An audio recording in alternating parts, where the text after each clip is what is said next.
the way she described her story, life changing, every woman, ہر عورت کی life بدل گئی. یہ لڑکی نے آگے بتایا کہ مجھے جب ڈاکٹر نے 4 سال کہا تو میں نے 1 سیکنڈ میں سب سے چھوٹی بیٹی کا سوچا کہ وہ ابھی 3 سال کی کہ 3 اور 4 سال 7 سال تک اتنی ہو جائے گی کہ اس کو سمجھ آ جائے گا لائف کی. یہ اس کا پرسپیکٹو تھا, رادر دین کہ میں تو گئی, میں تو ختم, میں اللہ میرے ساتھ ہی کیوں. اور سمجھیں اس بات کو کہ ریزیلینس اصل میں کسے کہتے ہیں.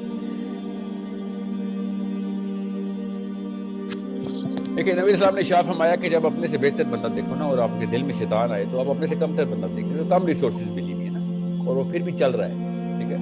تو جب بھی اوپر دیکھو تو اللہ تعالیٰ کے حسد کی بجائے نیچے دیکھ کے شکر ادا کیا, ٹھیک ہے. جس کو زیادہ مسئلے دیکھتے ہیں ہم تو پھر ہم اس کو دیکھتے ہیں نا کہ یار یہ بھی تو چل ہی رہا ہے نا. You need to understand that, it's a perspective, right? تو اسلام نے تو شروع دن سے ریزیلینٹ کیا ہے مسلمان. وہ ایک بات ہے ہم نہ پھر ہم جان کے وہ بس بہکاوے میں آتے ہیں نفس کے بھی. اور میں آپ کو ایک مثال دیتا ہوں ایسی جو میری ریئل لائف میں ہوئی ہے. میرے دوست ہیں بابر صاحب, he was a very talkative, he still is a very good friend, ماشاءاللہ, اللہ تعالیٰ بہت ایسے بول رہا ہوں جیسے فوت ہو گئے. تو ان کی نا وہ چھٹی مانگتے تھے میرے سے, میری ٹیم میں تھے.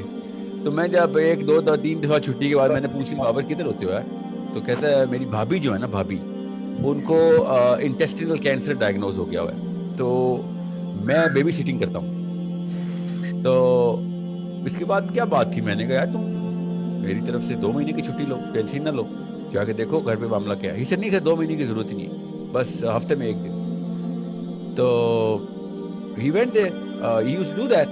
کچھ مہینے بعد میں نے پوچھا کہ کیا بنا یار تمہاری بھابھی کا. he said کہ انہوں نے انٹیسٹنز جو ہے نا وہ ریموو کر دیے ان کو, وہ she carries a bag. اور and I said تمہارے بھتیجے ہیں, she said of course 3 بھتیجی ہیں میری. تو پھر کون دیکھ رہا ہے, کہتا بھابھی دیکھ رہی. and I said تو بھابھی کے ڈاکٹر نے کیا مطلب کیا حالات ہے. تو ڈاکٹر نے کہا ہے کہ 3 سال تو 4 سال بس, اس کے بعد she's gone.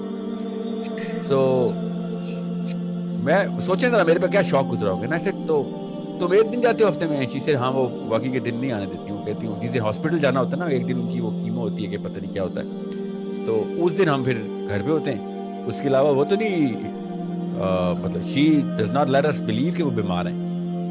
so what I did was I got on a family day, میں نے ان کو کہا فیملی ڈے ہوتا تھا, میں نے کہا اپنی بھابھی کو بلانا آپ نے. ہم نے اس کی بھابھی کے آنر میں نا پراپر ایک گیدرنگ کی. And I got every woman to attend that. میں نے کوشش کی کہ جتنی میں بلا سکتا ہوں, مطلب کمپنی کی تمام خواتین کو بتایا, اپنے خاندان کی خواتین کو بلایا کہ I need to see this woman. She came in, ہمیں پتہ بھی نہیں تھا کہ کون سی والی ہے. We couldn't tell. She was carrying herself as if میں نے سمجھا ویل چیئر پہ خاتون آئے گی اور ایسے معاملہ ہوگا. No, she was and of course when I met her and I said آپ کو مائک پہ, میں مائک دیا, اسٹیج پہ بلایا کہ آپ کیسے لائف گزاری ہے. میں آپ کو بتا نہیں سکتا ہوں, سب کچھ لوگ تو ایسے ناہنجار, ہمارے کچھ کلچر میں اتنی گندگی ہے کہ لوگوں نے یہ تک کہنا شروع کر دیا ایسے جھوٹ بول رہی بیمار نہیں ہے. یہ اس طرح کی بھی گندگی ہے ہمارے کلچر میں. بہرحال ان کو چھوڑے نا آپ. she died in a couple of years, not 4 years, 2 سال بعد she died. But the way she described her story, life changing, every woman, ہر عورت کی لائف بدل گئی. لوگوں نے کہا بھائی میری ساس کی جوتے تک میں پالش کر دیا کروں گی, مجھے کوئی مسئلے نہیں, میں ناشکری ہوئی ہوئی تھی. یہ لڑکی نے آگے بتایا کہ مجھے جب ڈاکٹر نے 4 سال کہا تو میں نے 1 سیکنڈ میں سب سے چھوٹی بیٹی کا سوچا کہ وہ ابھی 3 سال کی, کہ 3 اور 4 سال 7 سال تک اتنی ہو جائے گی کہ اس کو سمجھ آ جائے گا لائف کی. یہ اس کا پرسپیکٹو تھا, رادر دین کہ میں تو گئی, میں تو ختم, میں اللہ میرے ساتھ ہی کیوں. اور سمجھیں اس بات کو کہ ریزیلینس اصل میں کسے کہتے ہیں. اینڈ اس تفصیل میں کیا جاننا جو روز کے بیچاری کے مسئلے ہوں گے, کیا تفصیل بتاؤں آپ کو. مطلب you're all human beings, we can empathize with that person, but the way she spoke, the way she narrated her positivity towards this, the approach, انہوں نے پھر اپنے مائلسٹونز بتائے. لڑکیوں نے پھر 1000 سوال کیے نا. everybody was crying, she was laughing, everybody was crying.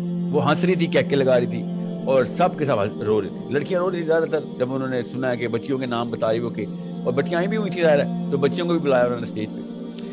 تو میں آپ کو کیسے بتاؤں کس طریقے سے انہوں نے صحابیات کے نام بتائے, انہوں نے ام المومنین کے نام بتایا کہ میں تو ادھر سے انرجی لیتی ہوں، کہ حضرت زینب سے انہوں نے بتایا انرجی لیتی ہوں، حضرت فاطمہ سے انہوں نے کہا انرجی لیتی ہوں. یہ دیکھیں میں آپ کو نا اب ایک چیز دکھاتا ہوں. اب میں آپ کو یہ سلائڈ دوبارہ دکھا رہا ہوں.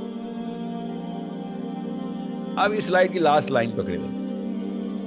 ریزیلینس کیا ہے، آپ کی ایموشنل انٹیلیجنس ڈیفینیشن کیا ہے، باقی چھوڑے psychology psychiatric medicine. Placing your own ڈوپامینرجک triggers, خود ڈوپامین کے ٹریگرز کریٹ کروانا. کب؟ جب ہر چیز ہی پینک سچویشن کو، اینزائٹی کو، موت سے بڑا کیا پینک ہونا کسی کو؟ وہ انسان نہیں ہے. انسان کیا اس کو ہمیں اپنی جان زیادہ عزیز ہے، اس لڑکی کو کم عزیز تھی؟ نہیں، اس کے تو 3 بچے ہیں، روز دیکھتی ہے کہ آج آخری دن دیکھ رہی ہوں. روز سوچے ایک لڑکی اپنے بچوں کو آخری دفعہ دیکھ رہی ہو، روز صبح اٹھے اور سوچے کہ ہوئے آج بھی نہیں مری میں. سمجھے؟ تو میں مطلب ایکسپلین نہیں کر سکتے نا. آف کورس میں کروں گا تو ہم سب رونا شروع کر دیں گے. It is so real. اس کے بعد سے میری کمپنی میں الحمدللہ اس ایک عورت کی ایک سپیچ کے بعد سے کسی غیرت مند بندے کو جرت نہیں ہوئی کہ کمپلین کرے لائف میں. شی بیکیم اے سمبل اور she became an insignia, not just a insignia. ایک ایسا کوئی سائن بورڈ بن گئی تھی ہماری لائف کا کہ بس اس کے بعد اب میں کسی دنیا میں کسی چیز کی کمپلین نہیں کروں. You know, we still talk about her. جب بھی بابر کی کال مجھے آتی ہے سب سے پہلے ہم اس کی بھابھی کا ذکر کرتے ہیں. لٹرلی ظاہر ہے وہ اتنی بڑی خاتون، اتنی بڑی ہستی ہو گئی ہے کہ اس کے بغیر بات کیسے کرے. She's gone. It was about 10 years ago, right? She's gone, but 10 years 500 دفعہ کال کی ہوگی بابر نے یا میں نے. کانورسیشن میں اس کی بھابھی کا ذکر آتا ہے اور اس کی دعائیں کر رہے ہوتے ہیں اور بتاتے ہیں کہ یار this is how life should be. جتنی بھی چھوٹی ملے گی یا بڑی ملے گی، life should be like this. اور the one thing she said was، یہ میں آپ کو بتا دوں، she said کہ میں نے ان سے پوچھا نا، میں نے کہا where do you gain your life perspective. she said کہ میں جب سے ڈائگنوز ہوئی ہوں نا تب سے، غور سے سنیں اللہ تعالیٰ کیسے فراست دے دیتے. کہتی کہ غور سے کہتی کہ میں جب سے مجھے ڈائگنوسس ہوا نا 4 سال کا، تو میں تب سے دیکھی ہوں کہ میرے سے زیادہ ہیلتھی بندے ہسپتال گئے ہیں اس دن کے بعد سے اور مر گئے. کتنے ہی لوگ ہیں ان کو تو 4 سال نہیں ملے، ان کو تو 1 دن ملا، 2 دن ملے. روز مر رہے لوگ جو میرے سے زیادہ ہیلتھی ہے، ایکسیڈنٹ میں مر جاتا ہے، کوئی کہاں مر جاتا ہے. میں مفت میں یہ سوچ لیتی اگر یہ ڈاکٹر نہ بتاتا کہ میں نے 50 سال اندر رہنا ہے، مرنا تو میں نے کیا پتا کل کسی اور وجہ سے مر جاؤں گا. مطلب کس خوبصورتی سے اس خاتون نے اسلام کا نقشہ ہمارے سامنے پریزنٹ کر دیا کہ we do not know when we gonna die. We just make sure کہ ہم نے اپنے آپ کو 50 سال کا کوٹا خود دیا ہوا ہے. اس سے بڑا کبر کیا ہونا ہم سب؟ ورنہ ہم 4 سال کے اوپر کیوں رو رہے ہیں؟ ہمیں زیادہ ملنے میں 4 سال. مجھے پتا ہے میرے 4 سال میں زندہ رہنا ہے، کوئی ڈاکٹر آ کے بتائے گا مجھے میں نے کب مرنا ہے؟ سوچیں تو صحیح. اسلام خالی نام کی چیز نہیں ہے، اسلام ایموشنل انٹیلیجنس کی کور ہے، دا بیس، جہاں پہ ہم توکل سیٹ کر لیتے ہیں کہ بس جب اللہ نے مارنا ہے تب مارنا ہے. اس سے پہلے نہ کوئی بندہ مارتا، نہ بیماری، نہ کوئی ڈاکٹر، نہ کوئی ٹیکہ، نہ کوئی انجیکشن، نہ کوئی حادثہ. اور میرے سے پہلے بھی لوگوں نے مر جانا ہے جو زیادہ بڑے صحت مند ہیں، اور میرے بعد بھی زندہ رہنا ہے جو میرے سے کئی گنا زیادہ بیمار ہیں. سٹیج 4 کے کینسر لوگ کے پیشنٹ ہیں، میرے سے زیادہ لمبی عمر ہے ان کی. مجھے پتا ہے، ہم سب مسلمان ہیں، ہمیں پتا ہے اس بات کا. مگر رونے دیکھو ہمارے اور نعرے دیکھو ہمارے. سوچے تو صحیح اسلام کتنی بڑی طاقت دے گیا ہمیں، بٹ وی نیور یوز. تو سب سے بڑا نیوکلیئر ری ایکٹر تھا نا توکل کا، جو ایموشنل انٹیلیجنس کی کور ہے، جہاں سے ساری ایموشنز جو ہے نا انٹیکٹ، وہ ہم نے چھوڑ دیا ہوا ہے. اور ہم ٹیکنیکس اور تھراپیز سنتے ہیں، یوگا کر رہے ہیں، یوگا سے زین ہو جائے گی، زین. سو اٹس اگر وہ کوئی نیوکلیئر ری ایکٹر کو پکڑ لے تو دنیا میں کوئی ایسی طاقت نہیں ہے دنیا میں کہ جو اس کو ایموشنل ٹارچر دے سکتی. نہ میں نہیں کہہ رہا ہوں کہ آپ کو تکلیف نہیں آئے گی، تکلیف آئے گی، مگر آپ کو اس کو جھیلنے کی ہمت آ رہی ہوگی. اب آپ کو اس آیت کا مطلب پتہ چلے گا کہ اللہ کسی کو اس کی طاقت سے، اس کی وسعت سے زیادہ بوجھ نہیں ڈالتا.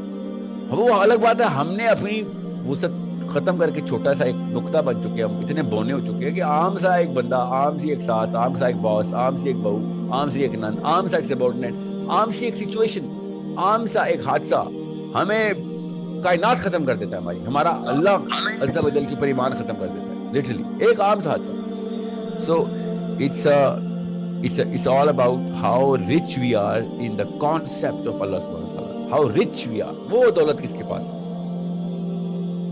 اور آدھا گھنٹہ تو بہت زیادہ، 15 منٹ کی اسپیچ کے اندر اس نے پورا اسلام سمجھا دیا کہ یہ کور ہے بھائی. اور اس نے یہاں تک بول دیا کہ میرے مرنے سے پہلے اس بلڈنگ میں بھی موجود وہ لوگ ہیں جو سمجھ رہے ہیں کہ میرے بعد زندہ رہیں گے مگر میرے سے پہلے مر جائیں گے. یہ تو اوقات ہے انسان کی. اور ہم مجھے کہتے مجھے دیکھ کے کیوں رو رہے ہیں آپ؟ کیا پتا آپ میرے سے پہلے مر جائیں. مجھے رونا چاہیے آپ کے اوپر کہ آپ غریب ہیں اور میں امیر ہوں اس وقت. سو اٹس اے کور. جب تک آپ کے پاس یہ کور اسٹیبلش نہیں ہے there is no way کہ آپ ریزیلینٹ ہو جائیں. آپ جب تک یہ کور اسٹیبلش نہیں کریں گے، سائنس نہیں پہنچ سکی ریزیلینس کہاں سے لاتے ہیں. سائنس پہنچ نہیں سکتی، سائنس وائی کا تو آنسر دیتی نہیں ہے. ریزیلینس کہاں سے لاتے ہیں؟ ریزیلینس صرف پرپس سے آتی ہے، یاد رکھیے گا. ایک بندے کو، چھوٹے سے بونے کو، ایک کارپوریٹ امپلائی کو اپنی پروموشن کے پیچھے جو سال بعد ہونی ہے پورا 365 دن ذلیل ہونے کے لیے تیار ہو جاتا ہے. کتنا ریزیلینٹ ہوتا ہے؟ پرپس کلیئر ہوتا ہے. چھوٹا سا پرپس ہے مگر ریزیلینس آ جاتی ہے کہ خیر ہے سال بعد پروموٹ کر دے گا، خیر ہے گالی دے رہا ہے تو خیر ہے اپنی بیوی بچوں کے لیے سبزی آلو ٹماٹر لانے کے لیے کہہ رہا ہے مجھے ذلیل کر رہا ہے. میری کمپنی میں ایک بندہ تھا، چیف ڈائریکٹر لیول کا تھا مگر وہ چیف لیول کے اوپر اس کی اسکیلنگ تھی. مطلب وہ اس کمپنی میں اس ڈپارٹمنٹ میں ڈائریکٹر سے اوپر سی ای او تھا. وہ ڈائریکٹر سی ای او کی گاڑی کا ویٹ کرتا تھا، بھاگتا تھا نیچے اور سی ای او سے اس کا لیپ ٹاپ کا بیگ لے لیتا تھا. کہتا سر ابھی ہم ٹاک ٹو یو. اور روز یہ کرتا تھا. سی ای او کو بھی پڑا تھا یار میرا لیپ ٹاپ اٹھانے آ جاتا تھا. تو ڈائریکٹر ہے بھائی، سی ای او کا لیپ ٹاپ اٹھانے آ رہا ہے. 365 دن ہوئے اس نے یہ کام کرتا. اور میں نے اسے پوچھا، جو بھی اس کا نام تھا سمجھ لیں اس وقت کے لیے اس کا نام جان سمتھ تھا. ٹھیک ہے، میں کوئی پاکستانی نام بھی لینا چاہ رہا کہ جان سمتھ بھائی جان کیوں کر رہے ہو ایسے؟ اب تیرے بچے نے کبھی تجھے دیکھ لیا نا تو کبھی تیری شادی میں عزت نہیں کرے گا. کیوں کرتا ہے ایسے تو؟ ہی سیڈ کہ بھیا بات سن لو، آقا کو آقا تسلیم کرنا سیکھ لو. This is literally his words to me. میں بیجنگ میں ایک بس میں بیٹھا ہوا تھا، ہماری کمپنی کی بس تھی اور اس میں اس نے مجھے بولا پیچھے مڑ کے. تو میں نے بھی اس پہ کسی اور طریقے سے ریاکشن دیا مگر اس نے کیا بولا ہے پیچھے مڑ کے، آقا کو جتنی جلدی آقا تسلیم کر لو گے اتنا تمہارا فائدہ ہوگا. یہی ہے ہمارے آقا. ٹھیک ہے، اپنی طرف سے اپنے آپ کو شاعر سمجھتا تھا، شاعری کر رہا تھا، اس کو پتہ نہیں تھا کہ آقا کا اصلی مطلب کیا ہے. بہرحال سو پرپز کلیئر ہوتا ہے آپ کو تو ریزیلینس آ ہی جاتی ہے. آپ سب کچھ قربان کرنے کے لیے تیار ہو جاتے ہیں. ریزیلینس دیکھیں کیسے تکلیف ہی کوئی نہیں اس کو، جس کی غیرت نہیں اس کو کیا تکلیف ہونی. سو پرپز آپ اللہ والا رکھ لیں تو پھر تو آپ کس لیول کے اوپر تکلیفیں برداشت کریں، غیرت اور بڑا کرے گی آپ کی تکلیف. ٹھیک ہے، بڑے لوگوں کی عزت کیوں کرتے ہیں؟ بڑی مصیبتوں کے اندر اپنا کریکٹر نہیں لوز کر رہے ہوتے. غیرت تو ایک چھوٹا سا ایٹریبیوٹ ہے ان کا، ماشاءاللہ بڑے بڑے کام کر جاتے ہو، غیرت میں تو کوئی کمپرومائز نہیں.